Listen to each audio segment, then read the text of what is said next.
welfare culture and welfare sorry educational and culture society register को धन्यवाद देता हुआ ज़्यादा समय नहीं लूँगा। दरअसल मैं कोई शायर नहीं हूँ, मुझे तो ये जो अनीस भाई हैं सिद्दीकी ये मेरे बचपन के दोस्त हैं। आप इसी तरह आते रहे शायर भी हो जाए। इन्होंने शेर तो सिखा देंगे आपको खुर्रम साहब। इन्होंने मुझे निमंत्रण भेजा तो मैंने इसका नाम सुना महफिल सुखन, तो मेरे अंदर दर्द पैदा हुआ कि भाई ये तो बहुत जरूरी चीज़ है और इसके अंदर जरूर शिरकत करूँगा। और पूरे हर्षोल्लास के साथ मैंने 5-7 लाइनें तो तभी अपने मोबाइल से लिखी और भाई जी को भेज दी। मैंने कहा इसको पास करा दीजिएगा, हो जाए तो मैं हाजिर हो जाऊँ। इसके बाद मेरे पे रहा नहीं गया तो मैंने जो अपनी मूल आपके पास भेजी थी उसके बाद 3-4 लाइन और लिखी। मैं पहले इरशाद बताइए। मेरा ये ख्वाब है कि मैं पूरे हिंदुस्तान को ही नूर बना डालूं। अरे वाह, क्या बात है। मेरा ये ख्वाब है कि मैं पूरे हिंदुस्तान को ही नूर बना डालूं। इसकी बिगड़ी हुई तस्वीर को मैं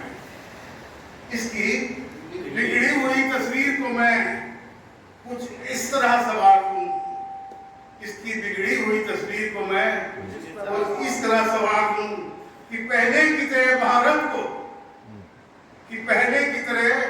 भारत को फिर से ये दुनिया समझने लगे। जो कभी भारत हुआ करता था बहुत खूब। पहले की तरह सुनने लगे। यहाँ आपके बीच में हमारे बहुत मित्र पुराने हमारे पड़ोसी बैठे हैं। पुराना भारत जिंदाबाद। मैं मेरा ये ख्वाब है कि मैं पूरे हिंदुस्तान को कोहिनूर बना डालूं। इसकी बिगड़ी हुई तस्वीर को मैं कुछ इस तरह से संभाल दूं कि पहले की तरह भारत को फिर से ये दुनिया समझने लगे और इसकी एकता और अखंडता के ढोल दिन और रात यहाँ पहले की तरह बजने लगे। हरियाली इसकी एकता और अखंडता के ढोल दिन और रात फिर से यहाँ पहले की तरह बजने लगे। इसकी हरियाली फसलों की खुशबुओं से महक जाए सारा हिंदुस्तान। पुराना भारत जिंदाबाद। इसकी हरियाली फसलों की खुशबुओं से महक जाए सारा हिंदुस्तान और दुनिया भारत को फिर से सोने की चिड़िया कहने लगे। अरे वाह, दुनिया भारत को फिर से सोने की चिड़िया कहने लगे। हमारी सभ्यता और संस्कृति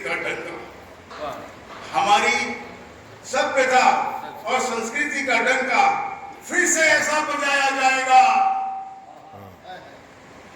हमारी सभ्यता और संस्कृति का डंका फिर से ऐसा बजाया जाएगा कि दुनिया हमारे भारत पर फिर से नाज करने लगे। दुनिया हमारे भारत पर फिर से नाज करने लगे।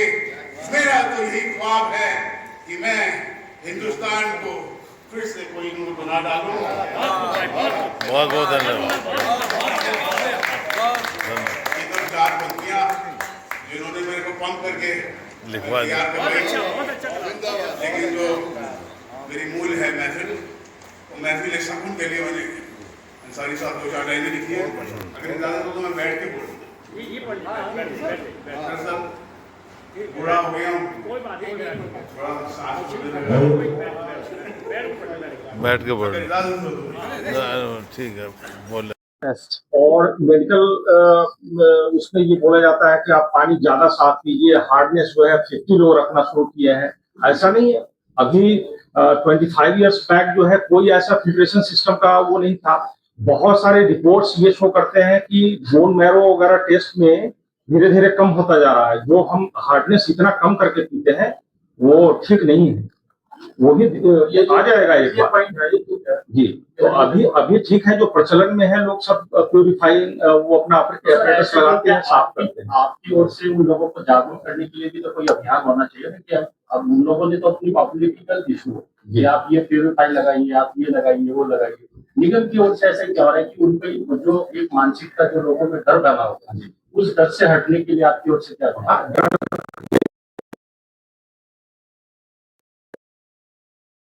पता नहीं ध्यान दिया, मैंने उसे उस रूप में प्रस्तुत नहीं किया। क्वालिटी देखी जाती है तो उसकी पहले फिजिकल क्वालिटी देखते हैं कि वो पीने में कुछ अजीब तो नहीं लग रहा है, उसका रंग क्लियर है, उसमें कोई स्मेल तो नहीं आ रही है। फिर उसके बाद बैक्टीरियल, वायरल मीन्स बायोलॉजिकल देखा जाता है और उसका केमिकल देखा जाता है।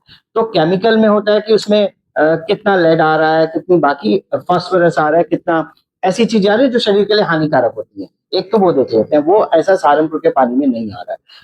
दूसरा होता है बैक्टीरियोलॉजिकल। आपने देखा होगा कई बार सूचनाएं अभी तो नहीं मिल रही, लेकिन दशकों पहले सूचना मिलती थी कुछ जगह पानी पीने से डायरिया हो जाता है या कुछ जिन्हें पानी देने से, आपने देखा हो तो कानपुर का उदाहरण है, कलकत्ता का उदाहरण है, बार बार वहां हेपेटाइटिस का बड़ा हो गया। तो उन चीजों से बचाव रहे, उस चीज का स्प्रेड ना होने पाए, इन चीज के लिए बायोलॉजिकल देखते हैं। बड़ी संख्या में जब हम लोग अपनी लैब स्थापित कर लेंगे और अभी देखेंगे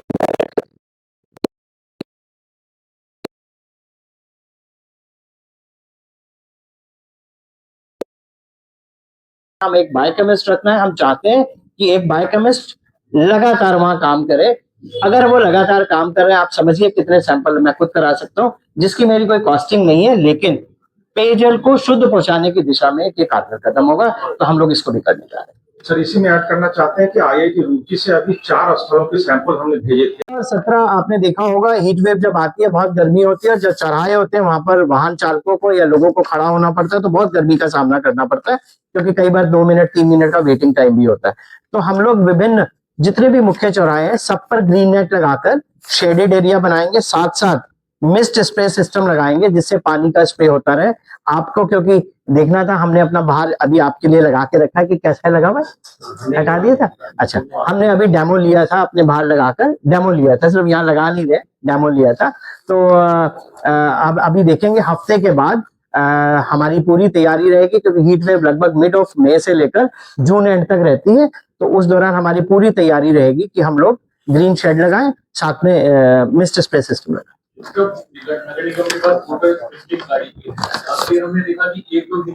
नहीं, वाटर स्प्रिंकलिंग गाड़ी जो है वो कूलिंग के लिए नहीं होती, वॉशिंग के लिए होती है। लेकिन फिर भी जब भी बड़े आयोजन थे, जैसे कोई शोभा यात्रा निकल रही थी या कुछ था, हम करेंगे। इससे पहले मैंने आपको बताया कि जो हमारी मीडियंस है, जहां पर की हरित पट्टी है, हरित पट्टी पे लगातार पानी का छिड़काव करेंगे, जिससे एवोपरेट होकर वह जो आप कार्य कह रहे हैं वो हो पाए।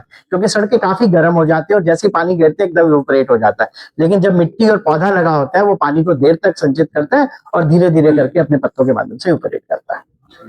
एक बड़े जो नलकूप है हमारे शहर के, वो सोलर पैनल पे कुछ वर्ष पूर्व 1 या 2 जगह पर सोलर पैनल के द्वारा नलकूप लगाए गए थे, जो सोलर पैनल के लिए उनका पेमेंट भी नगर निगम ने नहीं किया, वो मेंटेन नहीं हो पा रहे। हमने पुनः एक योजना है सरकार की सौर ऊर्जा को लेकर, उसके अंदर उनको ले रहे हैं ताकि उन्हें भी कर पाए। और हम कुछ और भी प्रयोग करेंगे, जैसे हम उसमें फाइनल हो जाएंगे आपसे साझा करेंगे कि बड़े क्षेत्र को हम सौर ऊर्जा पे लेंगे। भारत आज दुनिया का क्लीन एनर्जी यूज करने वाला चौथा देश के रूप में बढ़ा है, चाहे वो विंड मिल हो, चाहे सौर ऊर्जा हो। तो नगर निगम सहारनपुर उसमें पीछे क्यों रहे, हम उसमें आगे चल के काम करें। एक विधा यूज की जाती थी पानी को क्लीन करने के लिए, जिसको हाइपरक्लोरिनेशन कहते हैं, यानी क्लोरीन ज्यादा कर देते थे और नाक में आंख में लगती थी उस दौरान, अगर ध्यान हो। अभी जो सोडियम हाइपोक्लोराइड है वो मैकेनिकल डोजर ना यूज करके इलेक्ट्रॉनिक डोजर यूज करता है, यानी वो पानी को पहले लेता है, पानी को सेंस करता है उसको कितने क्लोरीन की जरूरत है, उतना ही क्लोरीन रिलीज करता है। लेकिन जो माने महेश जी ने सवाल उठाया कि इस बार ये सुनिश्चित कर लें, जहां पर भी मैकेनिकल डोजर लिखा है, इलेक्ट्रॉनिक डोजर लिखा है, वो भी लिखें कि यह टंकी का इलेक्ट्रॉनिक डोजर के द्वारा किया जा रहा है। इसकी पिछली सफाई कब हुई थी, अब सफाई कब हुई है, अगली सफाई अपेक्षित कब है, ये तीनों ही अंकित कर देंगे।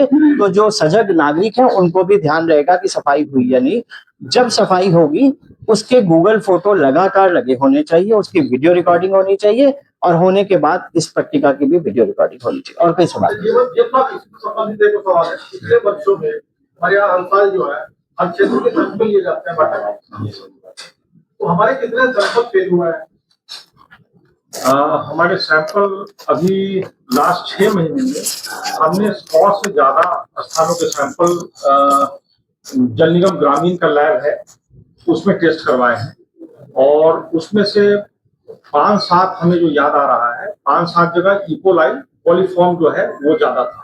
तो कॉलीफॉर्म ज्यादा होने का पानी के गंदगी से संबंध है, मतलब ज्यादा नहीं है कि उसमें कोई केमिकल वो है, गंदगी वहां पे रहती है। टैप से जब हम लेते हैं तो वहां पे काई वगैरह लगा रहता है, तो उससे भी कॉलीफॉर्म बढ़ा हुआ है। इस सवाल को मैं ऐड कर दे रहा हूँ। अभी हम लोग हमारे जल मित्र होते हैं जो घर घर जाते हैं, और वह एक तरह की स्वयंसेवी संस्थाएं हैं, उनको कुछ मिनिमम चार्जेस दिया जाता है, वो घर घर जाकर पानी का सैंपल लेते हैं। आपके माध्यम से लोगों को ये भी कहना चाहता हूँ कि जब वो आए आपका फोटो लें, आपके पानी आप ही भरेंगे और आपका फोटो वो लेंगे, इसलिए ताकि उनकी कोई किसी तरह का बायस ना आ जाए। और अभी तक हम लोग जल निगम ग्रामीण के एक लैब है जिसके द्वारा टेस्टिंग कराते हैं। हम बड़ी मात्रा में टेस्टिंग कराने चाहते हैं। अभी हमने इसके लिए फंड एलोकेट कर दिया कि हम अपनी लैब खुद बनाएं। क्योंकि गर्मी आने वाली है, गर्मी में आप लोग के ऊपर भी बहुत दबाव रहता है, निरंतर लोगों के सवाल आपसे आते हैं, तो हम लोग अपनी क्या तैयारी करें, उस तैयारी के लिए हमने आपको साझा किया कि हम क्या तैयारी कर रहे हैं, इसीलिए हमने रखी थी। आपके कुछ सुझाव होंगे, आपके माध्यम से सुझाव प्राप्त होंगे, उस पर भी हम लोग कार्य करेंगे। मेरे साथ ये तो बहुत अच्छी बात है कि हमारा जो नगर निगम है वो गर्मी से बचाने के लिए प्रयास कर रहा पहले से। ये सब ये बताइए, नियमानुसार जो वाटर हेड्स हैं बने हुए हैं, उनके नियम क्या है सफाई का? कितने टाइम पे उनकी सफाई होनी चाहिए? अगर पेयजल ही शुद्ध नहीं मिलेगा तो आपके प्रयासों का क्या फायदा होगा? उस पर क्या कोई नियम है कि जब उसकी सफाई होगी उसका जिक्र कराया जाएगा कि इसकी सफाई इस तारीख में हुई है और कितने दिन बाद दोबारा होगा? और इसी से जुड़ा मेरा प्रश्न है कि क्या किसी वाटर हेड्स पर ये लिखा गया है आपके कार्यकाल में कि इसकी सफाई अब हुई? क्योंकि नियम तो ये है आपके कार्यकाल में जिसकी सफाई हो उसके बारे में आप बता दें, अगर उसमें लिखा हुआ है तो क्या मायना भी करते हैं? बिल्कुल बिल्कुल, बढ़िया क्वेश्चन है आपका। जो हमारे वाटर हेड हैं, ओएसटी बूथ है, ओवरहेड टैंक्स, तो वो जवाब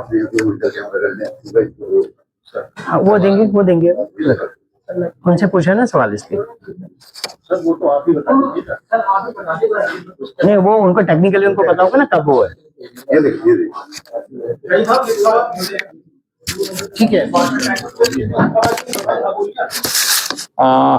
हमारे शहर में अभी 22 ऑपरेशनल वाटर हेड टैंक्स है, जिसकी सफाई का ये है कि 6 महीने में एक बार होना चाहिए। पहले हम लोग मैकेनिकल डोजर इस्तेमाल करते थे जिसमें ब्लीचिंग पाउडर घोल के डालते थे पानी में, तो उससे उसका जो सेडिमेंट होता था वो टैंक में इकट्ठा होता था, तो जल्दी सफाई की आवश्यकता पड़ती थी। अब जैसा कि सर ने भी अभी बताया कि सोडियम हाइपोक्लोराइड के माध्यम से हम क्लोरिनेशन करते हैं जर्म्स किलिंग के लिए, तो सफाई 6 महीने में जनरली हम लोग करते हैं। तो अभी पिछली सफाई हमने अक्टूबर में करी थी, अभी टेंडर हमारा कल खुला है और 2-4 दिनों में वर्क ऑर्डर देके हम फिर साफ करवाएंगे। जी जी बिल्कुल, तारीख शासन का भी बिल्कुल दिखा सकते हैं।